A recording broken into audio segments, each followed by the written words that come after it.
আসসালামু আলাইকুম। আপনারা সকলে কেমন আছেন? আশা করি ভালো আছেন। পাঠ করছি মেহেরিনের স্বপ্নরং, লেখনতে মির্জা সূচনা, পর্ব সংখ্যা ৩৫, ক অংশ। না হলে কথা বলছে না কেন? তারপর হৃদের দিকে তাকিয়ে বলে, এই কথা বল। হৃদয়ের কিছু সংযত গলা বলে, আপনি এমন ব্যবহার করছেন কেন? আপনি একজন মেয়ে, আপনার আচরণ সৌজন্য থাকা উচিত। মেয়েটি একেবারে তেড়ে আসে। আচ্ছা, তাই নাকি? আচ্ছা মাননীয়, তোমরা মুখো। এই মুখটা গম্ভীর মুখ, যেন সারাদিন উপসে থেকেছে। একদম গুমড়ে থাকা এই প্রতিবন্ধী। ড্রাইভ করার সময় চোখ খোলা রাখা যায় না? আর একটু হলেই তো আপনার জন্য আমিও পড়ে চলে যেতাম। পরের বার চোখ খোলা রাখিস ড্রাইভ করার সময়। সবাই আমার মতো ভালো মানুষ না চায় মাফ করে দেবে। তুষার নিচু গলায় ফিসফিস করে বলে, ভালো মানুষ না চাইলেও গালাগালি তো চায় না। হৃদয়কে ফিসফিসিয়ে বলে, স্টুপিড। এই কথা শুনে মেয়েটি থেমে যায়। তারপর ধীরে মুখের মাস্ক খুলে বলে, এই কাকে আপনি স্টুপিড বলেন? হ্যাঁ, আমাকে। তুই স্টুপিড, তোদের পুরো 14 গোষ্ঠী স্টুপিড। তার চোখে আগুন জ্বলছে। আজ সময় কম আছে, না হলে তোকে দেখিয়ে দিতাম কি জিনিস আমি। সময় থাকলে আজ তোদের বুঝিয়ে দিতাম আমি মেহের কি জিনিস, যত সব বেয়াদব। এ বলে মেয়েটি ঘুরে চলে যায়। স্তব্ধ হয়ে দাঁড়িয়ে থাকে। মেহের। এক মুহূর্তে তার চোখ সামনে ভেসে ওঠে মেহেরের মুখ। একই নাক, একই রাগ, একই মুখ, শুধু একটা পার্থক্য, মেহেরের চোখ ছিল কালো আর এই মেয়ের চোখ হালকা নীল। আর মেহেরের ঠোঁটের নিচে একটা ছোট তিল, যেটা এই মেয়ের থুতনিতে। নামটা যেন কি বলে গেল এই মেয়ের, মেহের। নামে কত মিল, মেহেরিন, মেহের। আচ্ছা, ওরা কি একে অপরের পরিচিত? তুষার ধীরে বলে, হোয়াট হ্যাপেন্ড ব্রো?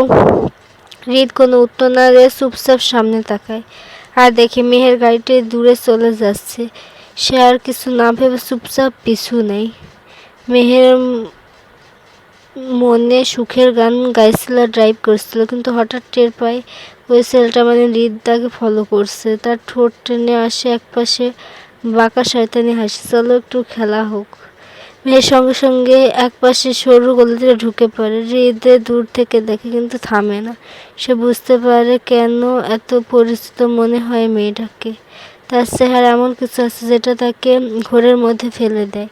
তবুও সে পিছু নেয়। ঠিক তখনই হৃদ একটা মোড় ঘুরাবে, হঠাৎ পেছন থেকে কেউ এসে ধাক্কা দেয় গাড়িতে। হৃদ হতচকিত হয়ে ঘুরে দাঁড়ায়। মেহের মাথা বের করে হেসে বলে, এই যে গুমরা মুখ, আর পিছনলে একদম উপরে পাঠিয়ে দেব। তার গলার স্বরে একরকম আগুন চড়িয়ে বলে, আমি মোটেও ভালো মানুষ নই। আমার সাথে লাগতে এলে এমন জালে চড়াবো যেখান থেকে বের হবার রাস্তা খুঁজে পাবা না। তার চোখ ঝলকে ওঠে আত্মবিশ্বাস আর রহস্যে। হৃদ চুপচাপ তাকিয়ে থাকে তার দিকে, বলার মতো কোনো শব্দ খুঁজে পায় না। হৃদ তখন রাস্তার কোনায় স্থির, চোখে বিস্ময়, মনে ধাঁধায়। মেয়েটাকে দেখতে এতটা একই রকম, রাগ, জেদ, মুখ, গলা, হাসি হুবহু মেহেরিন, তবু সে নয়। এত কেন মিল? তার ভেতরটা ছটফট করছে। এই রহস্যের জবাব খুঁজতে হবে। অন্যদিকে মেহের গাড়ি থামায় এক 11তলা বিল্ডিংয়ের সামনে। মুখে নিচের মতো এক আত্মবিশ্বাসী হাসি। গাড়ি থেকে নেমে দ্রুত উঠে যায় 3 তলায়। ওখানে তার আজকে গুরুত্বপূর্ণ বিজনেস মিটিং। রুমে ঢুকে বলে, I am extremely sorry, traffic জ্যামের কারণে আমি দেরি করে ফেলেছি। আমার জন্য আপনার এতক্ষণ অপেক্ষা করতে হলো। Sincere apologies to everyone. সবাই হেসে বলে, চোখে।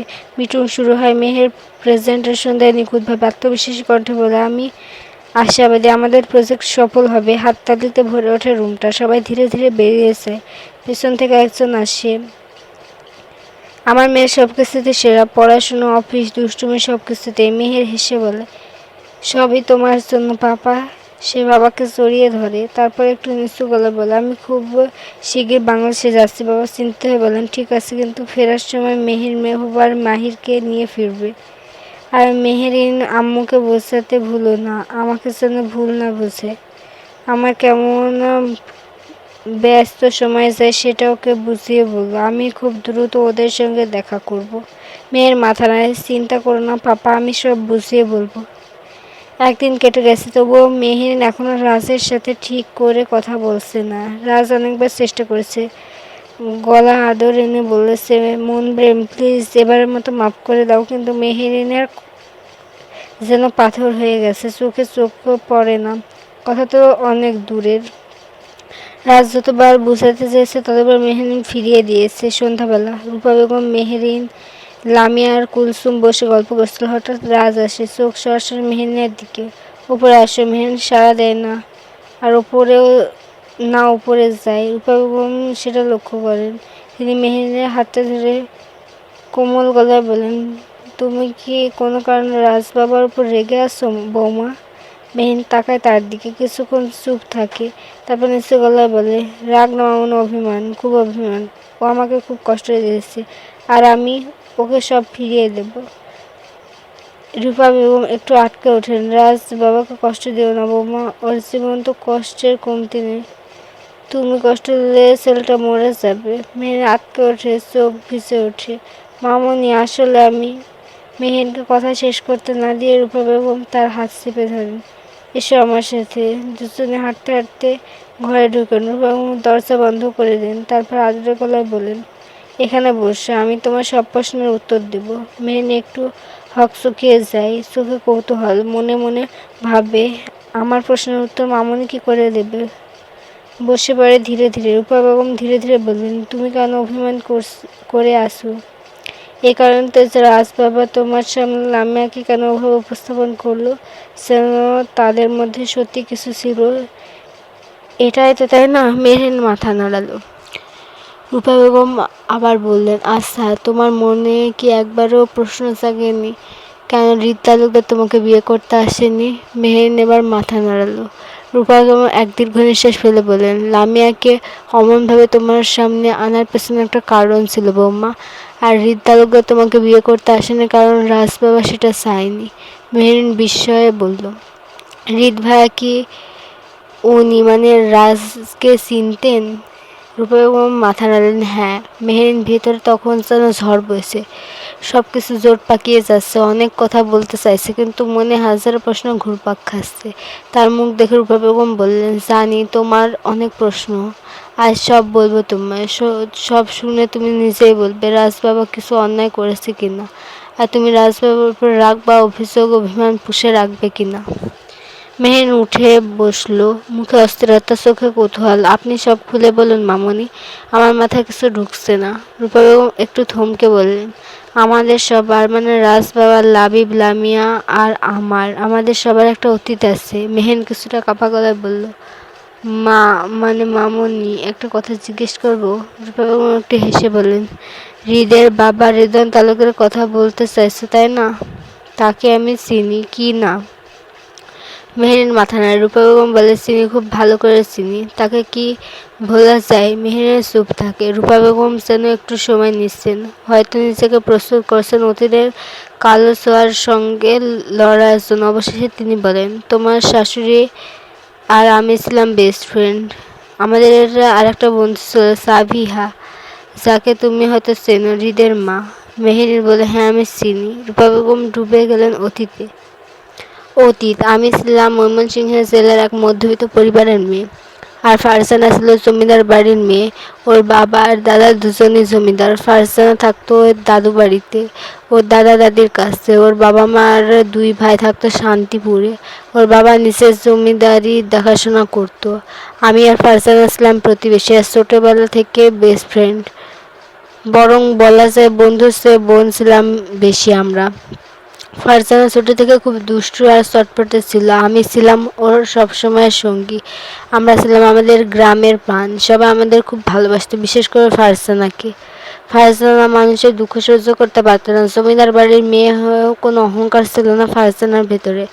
গরিব দুঃখীদের সাথে খুব অনায়াসে মিশে যেত। কতবার যে নিজে না খেয়ে বাড়ির খাবার চুরি করে খাওয়াতো ক্ষুধার্ত মানুষদের, তার হিসেব নেই। কারো বাসায় বাজার না থাকলে নিজের ঘর থেকে দিয়ে আসতো। কেউ অসুস্থ হলে ছুটে যেত। যারা অসহায় থাকতো তাদের ওষুধ কিনে দিত, ওষুধ কেনার টাকা দিত, সবার পাশে থাকতো। কোনো বৃদ্ধ কাজ করতে থাকলে সে কাজ নিজে করে দিয়ে আসতো যেন কাজও করতে না পারে। সেই কাজ রেখে নিতে এলাকার ছেলেদের। ওদের বাড়ি কেউ ভিক্ষা নিতে আসলে তার 15 দিনের খরচ দিয়ে দিত ফারজানা। প্রতিটি দুঃখী মানুষের পাশে দাঁড়াতে ফারজানা, তাই সবাই ওকে খুব ভালোবাসত। এমন হতো মাঝে মাঝে ওরা দাদুর কাছ থেকে মানুষ টাকা ধার নিত, সেই ধারের টাকা ওকে চাইতে পাঠালেও গিয়ে যদি দেখতো ওই বাড়িতে রান্না হয়নি, খাবার নেই, ধারে টাকা আনতে গিয়ে উল্টে বাড়ি থেকে খাবার নিয়ে গিয়ে ওদের দিয়ে আসতো।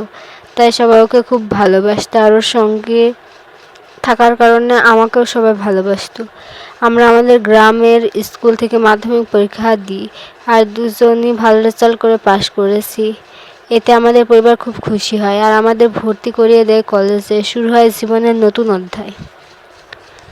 আমি আর ফারজানা ভর্তি হই ময়মনসিংহ আনন্দমোহন কলেজে। প্রথম দিনই আমাদের বন্ধুত্ব করে আর একজনের সঙ্গে।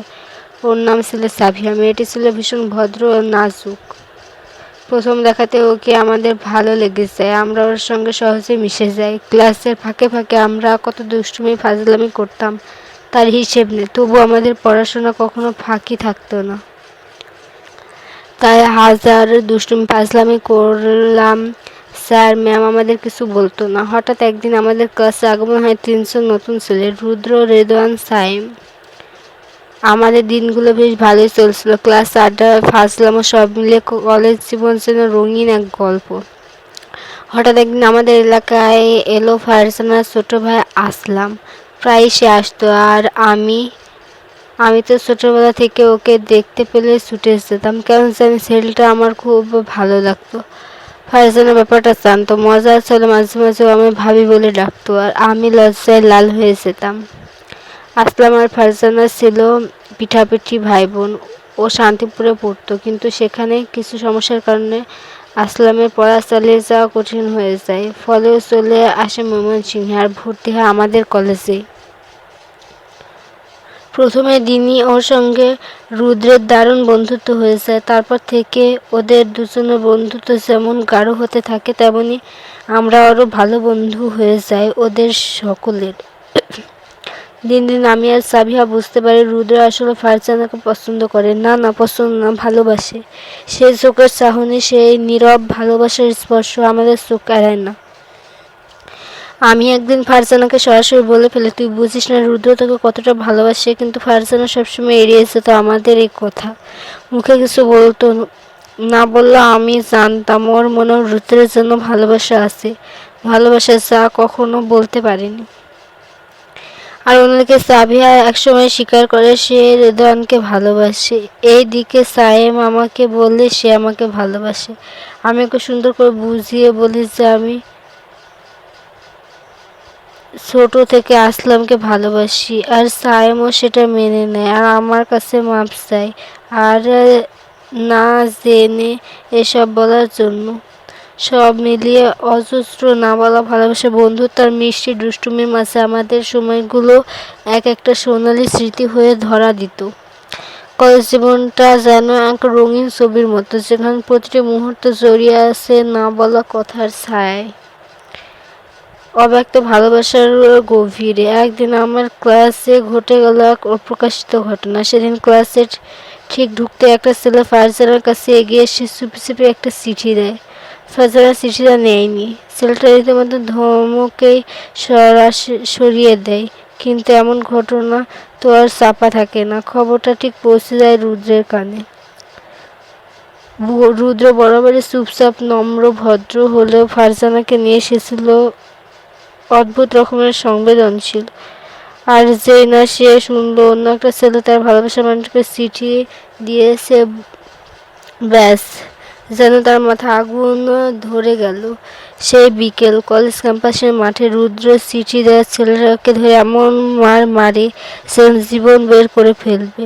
সে কি মার বাবা গো! কিন্তু আশ্চর্যের বিষয় কেউ রুদ্রকে কিছু বলেনি, বলার সাহসও পায়নি কেউ। কারণ রুদ্রের বাবা ছিলেন একজন প্রভাবশালী ব্যবসায়ী, আর রুদ্র নিজে তার মেধা দিয়ে স্যার ম্যাডামের মন জিতে নিয়েছিল খুব অল্প সময়ে।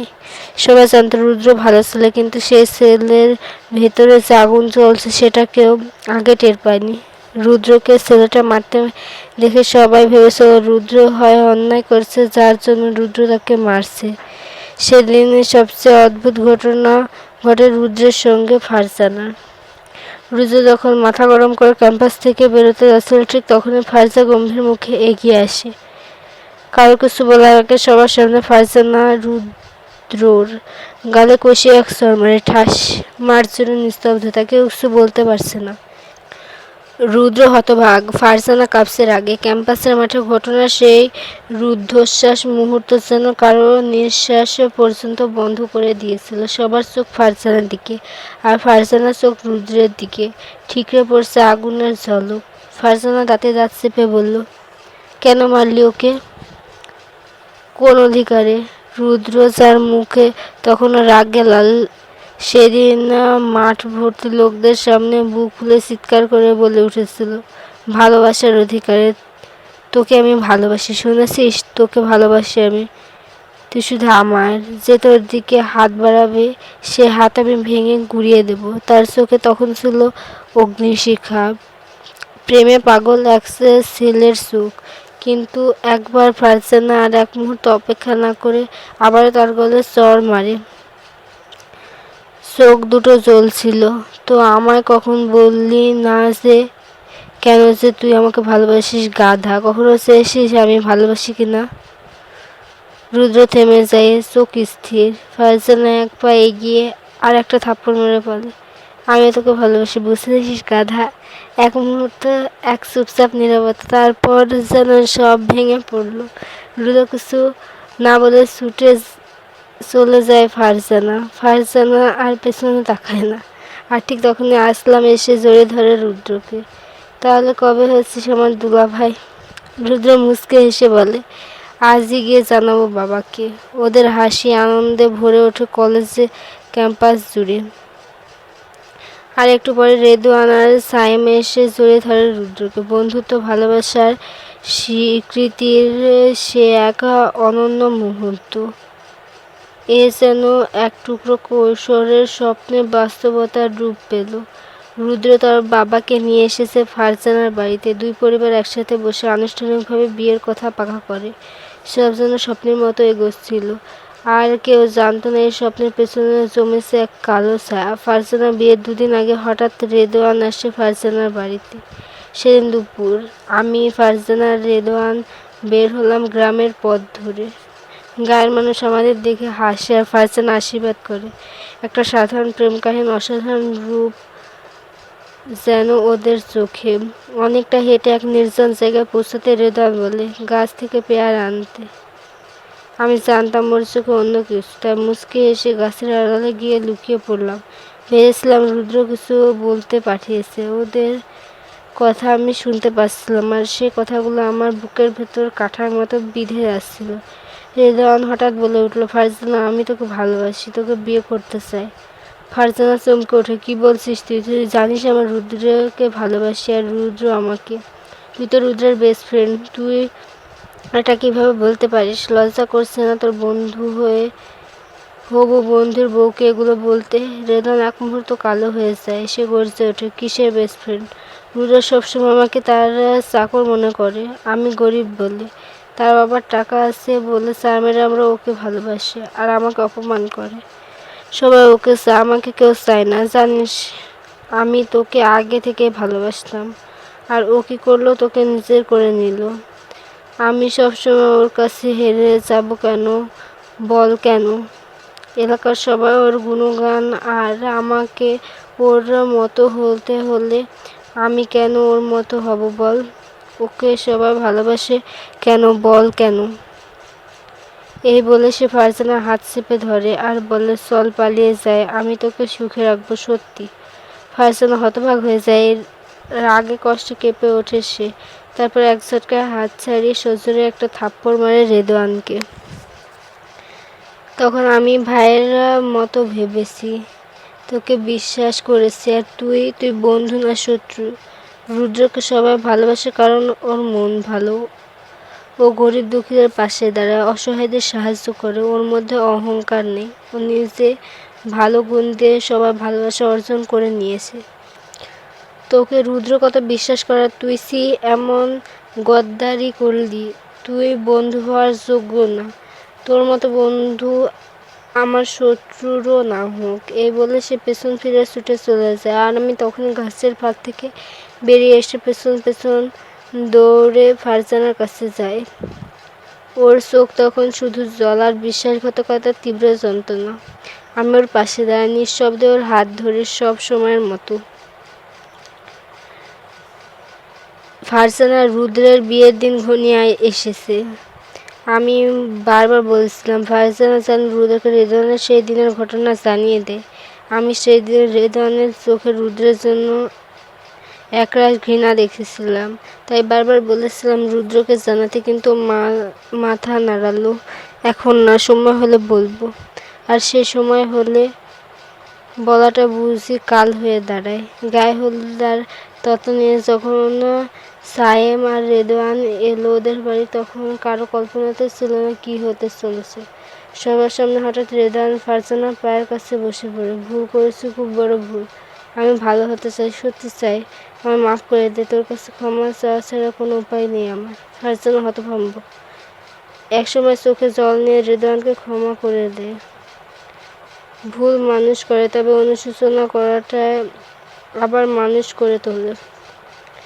এরপরও খুব ধুমধাম করে বিয়ে হয় ফারজানা আর রুদ্র। ওদের সংসার রঙিন স্বপ্নে ভরে ওঠে। ওদের ভালোবাসার জন্য আরও কোনো ঝড় ঠেকাতে পারবে না। আর আমি বিয়ের কিছুদিন পরে একদিন বিকেলে কলেজ ক্যাম্পাসে গাছতলায় দাঁড়িয়েছিলাম। হঠাৎ পেছন থেকে গলা ভেসে এলো, তুই জানিস তো, ছোটবেলা থেকে তোকে আমি খুব পছন্দ করতাম। আমি তোকে ভালোবাসি রূপা। চমকে পেছন ফিরে দেখি আসলাম, যাকে আমি ছোটবেলা থেকে দেখছি, শুনছি, অনুভব করছি আর নিঃশব্দে ভালোবেসে গেছি। সেদিনের ওর কথা আমার হৃদয়ে যেন আনন্দ উড়ছিল। মেঘের ওপর দিয়ে হেঁটে যাচ্ছিল, এমন লাগছিল ভালোবাসা যদি সত্যি হয়, সে ফেরে। আর যাকে ভালোবেসে জীবন সে প্রার্থনা করো, সে একদিন এসে বললে আমি তোকে ভালোবাসি, তবে তার যে বড় খুশি এই জীবনে আর কিছু নেই। আসলাম আমার বাবার কাছে বিয়ের প্রস্তাব দেয়। আমার বাবাও রাজি হয়ে যায়। আমার জীবন তখন পূর্ণতার দিকে এগিয়ে চলে। আসলামকে বিয়ে করার পর ওর ভালোবাসা, শ্রদ্ধা আর যত্নে আমি যেন নতুন করে নিজেকে চিনতে শিখলাম। বছর ঘুরতে না ঘুরতে আমার কোল আলো করে আসে এক টুকরো চাঁদ, আমাদের ছেলে হাবিব। হাবিবের প্রথম হাঁটা, প্রথম কথা, প্রথম স্কুল, সব কিছুর মাঝে কাটছিল আমাদের জীবন। আর সেই সময়টাতে ফারজানা আর রুদ্র সংসারে এক অভাব যেন নিঃশব্দে জমতে শুরু করেছিল। প্রথম দিকে কেউ কিছু না বললেও বছর কয়েক পেরোনোর পর আশেপাশের চাহনি আর চাপগুলো বেড়ে যায়। কিন্তু রুদ্র, সে কখনো একবারও ফারজানার চোখে দুঃখ আসতে দেয়নি। বলতো, সন্তান না থাকলে তুমি আমার পৃথিবী। সন্তান আল্লাহর দান। আল্লাহ চাইলে হবে, না চাইলে হবে না। তাই এগুলো নিয়ে মন খারাপ করো না। এমন ভালোবাসা খুব কম মানুষ পায়। রুদ্র ফারজানাকে ভালো ডাক্তার দেখাতে থাকে। এদিকে রেজওয়ান সাবিহাকে বিয়ে করে নেয়। সায়েমও বিয়ে করে বিদেশে সেটেল হয়ে যায়। সব মিলিয়ে আমাদের জীবন খুব আনন্দে কাটতে লাগলো। একদিন সকালবেলা আসলাম আমাকে ডাকে, শোনো, দারুণ খবর আছে। আমি হতবাক হয়ে শুনি, ফারজানা সাবিহা দুজনই গর্ভবতী। সুখ যেন আমাদের সাথী, চারদিকে শুধু সুখ আর পূর্ণতা। আরও বিস্ময়ের কথা, ওরা দুজনে একই দিনে হাসপাতালে ভর্তি হয়। একই সময়, একই দিন, একই হাসপাতালে দুই ছেলে সন্তানের জন্ম হয়। আলোয় ভরে ওঠে দুটো পরিবার। সেই দিন রুদ্রের খুশি যেন আকাশ ছুঁয়েছিল। ছোট রাজ এবং হৃদ দুজনের কোলে নিয়ে আজান দেয়। আর আমি, ফারজানা, সাবিহা একে অপরকে জড়িয়ে ধরে কাঁদছিলাম সুখের কান্না। জীবন যদি নাটক হয়, তবে এই পর্ব যেন আল্লাহর লেখা এক সুন্দর দৃশ্যপট, যেন ভালোবাসায় ভরসার বন্ধন একসাথে বাঁধা পড়ে যায় নতুন এক ভবিষ্যতের দিকে। কিন্তু সেই সুখ বেশি দিন টিকল না। আমাদের কারো জীবন চলে এলো সেই কালো রাত। ধন্যবাদ সকলকে।